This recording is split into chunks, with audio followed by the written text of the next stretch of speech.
नमस्कार दोस्तों, स्वागत है आपका मेरे YouTube चैनल पर। और आज मैं आपके लिए लेकर आई हूँ एक बहुत ही मर्मस्पर्शी उपन्यास पूतों वाली, जिसकी लेखिका हैं शिवानी। यह एक लघु उपन्यास है और इसे मैं कुछ भागों में आपको सुनाऊंगी। तो शुरू करते हैं इसका पहला भाग, पूतों वाली। एक बार फिर छोटे की चिट्ठी पढ़ उन्होंने अखबार के नीचे दबा दी। पार्वती ने देख ली तो आफत कर देगी। क्या लिखा है छोटे ने, हमें कब आने को लिखा है? कैसे कह पाएंगे उससे कि पार्वती? छुटके ने इस बार भी उन्हें बुलाने का क्षीण संकेत तक नहीं दिया है। 3-4 बार तो वे उसे लिख चुके हैं कि तुम्हारी अम्मा की तबीयत ठीक नहीं है। कई बार काम करते करते बेहोश होकर गिर पड़ी हैं। तुम तो जानते हो उसे आंखों से भी कम सूझने लगा है। एक आंख में ग्लूकोमा हो गया है और दूसरे का मोतियाबिंद पक गया है। डॉक्टर कहते हैं कि ऑपरेशन जल्दी नहीं किया गया तो दोनों आंखें जा सकती हैं। गांव का हाल तो तुम जानते हो, अस्पताल है पर डॉक्टर नहीं। एक बार तुम किसी अच्छे डॉक्टर को दिखा देते तो तसल्ली हो जाती। किंतु चतुर बेटा इस बार भी उनके प्रस्ताव को झाड़ गया था। छोटे से पत्र में उसने अपना ही रोना रोया था। इस वर्ष अप्रैल तक मेरी बदली हो जाएगी। 5 साल हो गए हैं यहाँ। अब नया नियम बड़ी कड़ाई से लागू किया जा रहा है। जो जिस कैडर का है उसे वहीं लौट जाना होगा। बड़ी मुश्किल में हूँ। सुजाता का स्कूल फाइनल है। रोनी को भी बड़ी मुश्किल से एक अच्छे स्कूल में एडमिशन मिल पाया है। उस पर शीला को अपनी नौकरी छोड़नी पड़ेगी। इन्हें यहीं छोड़ गया तो दो इस्टेब्लिशमेंट कैसे कर पाऊंगा? स्पष्ट था कि अपनी इन परेशानियों के बीच वह अंधी हो रही माँ और बाबूजी के लिए कुछ नहीं कर पाएगा। पार्वती ने चाय का प्याला मेज पर धर कर कहा था, आज छुटके की चिट्ठी जरूर आएगी, हमारा मन कहता है। भाड़ में जाए चिट्ठी, शिवसागर ने झल्ला कर कहा तो वह सहम कर सिकुड़ गई। सहमने पर वह कितनी छोटी लगती थी और कितनी असहाय, जैसे किसी ने केंचुए को छेड़ दिया हो।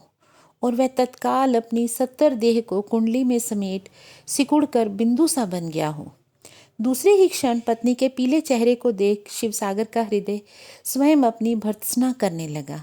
छी छी, कहीं मरे को भी कोई ऐसे मारा जाता है? कौन सा सुख दिया है तुमने उसे जीवन भर? इन 45 वर्षों में कभी अपने हाथों पजामे में नाड़ा भी नहीं डाला तुमने। कभी कमीज का एक टूटा बटन भी टांका है? और जिस सर्वस्व त्यागनी ने पूरा यौवन ही इन्हीं गिनी सादी साड़ियों और मार्किनी पेटीकोटों में काट दिया और निरंतर मुस्कुराती हुई तुम्हारे और तुम्हारे 5 कपूतों के जीवन में आनंद वृष्टि करती रही, उसका क्या प्रतिदान दिया तुमने? कभी कोई छल्ला भी गड़वा कर दे पाए उसे?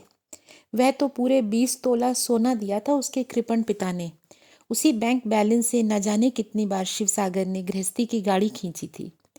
3 बहुओं को उन्हीं गहनों में से कुछ न कुछ चढ़ाया था। शेष 2 बेटों ने अपने मन से विवाह किया था।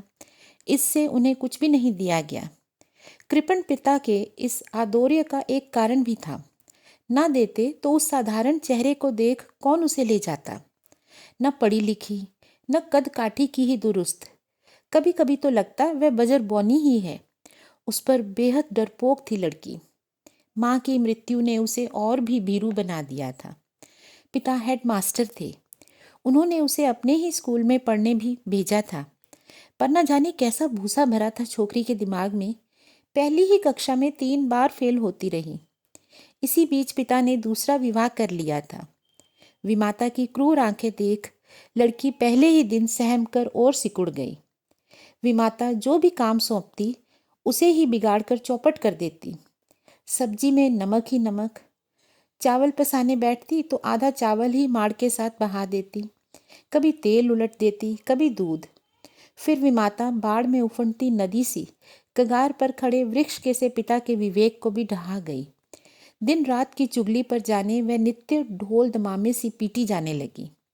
इधर प्रत्येक वर्ष विमाता धन से एक बेटा जन पति को कृतज्ञता के ऐसे जानलेवा दलदल में धंसा गई कि वे आए दिन हर मिथ्या अभियोग पर निरीह पुत्री को निर्ममता से कूटने लगे।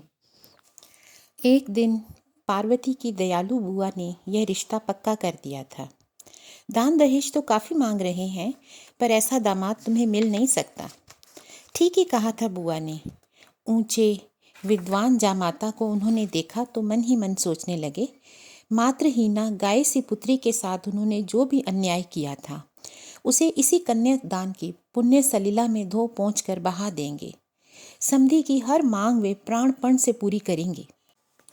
तब शिव सागर मिश्र काशी विद्यापीठ से अपनी शिक्षा पूर्ण कर नई नई नौकरी में लगे ही थे। आते ही माँ ने बता दिया था कि उसके पिता उसका रिश्ता फैज़ाबाद के हरिमन शास्त्री की पुत्री से पक्का कर चुके हैं। सारी रात वह सो न पाया था। कैसी होगी वह? शास्त्री जी को तो वो देख चुका था। उनके तीखे नैन नक्श और दूध सा उजला रंग पाया होगा लड़की ने तो निश्चय ही सुंदर होगी, और फिर किरातार्जुनीय की पंक्तियों को साकार कर देगी। वह मन ही मन किरातार्जुनीय की पंक्तियों को दोहराता, हे मानिनी, नए पल्लवों जैसे हाथों को कपाती, व्यर्थ परिश्रम मत करो। तुम्हें कल्पलता समझकर पास आई भ्रमरावली कहीं इस प्रकार डरकर थोड़े ही भाग जाएगी। ये भ्रमर युक्त कमल पत्र हैं या चंचल नयन? ये झुकी बरोनियां हैं या निश्चल भ्रमर वृंद? खिले हुए हाथ से दर्शन रूपी केसर को प्रकट करता हुआ ये मुख है या विकासमान कमल? अपनी उस मदक लोदक लोल विहंगमा भावी पत्नी की अनदेखी मोहक छवि का ताना बाना बुनते ही वह सिर पर मोर बांध दूल्हा बन गया था। वर रूप में ठीक जैसे शिव ने पार्वती से ध्रुव तारा देखने को कहा था और लज्जासिक्त स्वर में अपना लज्जावनत चेहरा उठा पार्वती ने बड़ी कठिनाई से कहा था, देख लिया। ऐसा कुछ उसकी पार्वती न कह पाई थी। वह तो अरसिक गठरी बनी बैठी ही रही।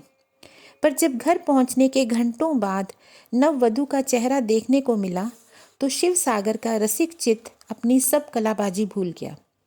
कद में शिव सागर के घुटनों तक और भाव शून्य खच्चर की सी आंखें। शरीर का एक भी अवयव ऐसा नहीं था जिसके सहारे वह किरातार्जुनीय के रसिक प्रसंगों को घर तक खींच सकता था। धीरे धीरे शिव सागर को परिस्थितियों से समझौता करना ही पड़ा। दुर्वासा रूपी पिता से कोई कैफियत मांगने का प्रश्न ही नहीं उठता था, और माँ को तो जैसी बहू चाहिए थी वैसी उसे मिल गई। साथ में 20 तोले सोना, दुधारू गाय, स्वस्थ भैंस और सिर झुकाकर उनके प्रत्येक आदर्श को झेलने वाली धरती सी सहिष्णु उस पुत्र वधू को पाकर अम्मा तृप्त हो गई। फिर 7 ही वर्षों में 5 सुदर्शन पुत्रों को जन्म देकर उसने सास ससुर के हृदय पर संपूर्ण रूप से विजय पा ली थी। मायके जाने का वह कभी नाम भी न लेती थी। कृशकाया होने पर भी कभी बीमार न पड़ती थी। उस पर पति के कभी सीधे मुंह बात न करने पर भी निरंतर उसके पीछे छाया सी डोलती रहती थी। छोटा 3 साल का ही था कि ससुर का देहांत हो गया। 6 ही महीने सास भी चली गई। शिव सागर भी अध्यापक से प्रधान अध्यापक हो गए। ऊपर की मंजिल में 3 कमरे बनवा लिए। रेडियो भी आ गया। स्टील की 2 बड़ी बड़ी अलमारियां भी आ गईं। किंतु सास ससुर की मृत्यु के बाद भी पार्वती के कटोरी से घूंघट की यवनिका नहीं उठी। 5 बेटे पढ़ने में एक से बढ़कर एक निकले। गांव की बड़ी बुढ़ियां कहती, बड़ी भागवान है री तू सचमुच पूतों वाली है पार्वती। देखने में ऐसे सजीले कि हर बार मंगल 5 को एक साथ बिठाकर नजर उतारती थी पार्वती। धीरे धीरे 5 के पंख निकल आए। सब एक एक करके पढ़ने बाहर चले गए और रह गए दोनों प्राणी। 40 वर्षों के सुदीर्घ साहचर्य की धारा क्षीण से क्षीणतर होती एक ही वेग में बहती जा रही थी।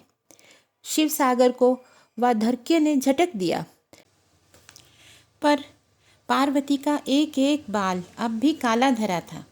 सुबह 4 बजे उठ वह नहा धोकर चाय बनाकर रख जाती पति के सिरहाने। फिर दूध का गिलास और कटोरी में 5 बादाम, अखबार, चश्मा धूप में धरी कुर्सी पर धर वह चौंके में घुस जाती।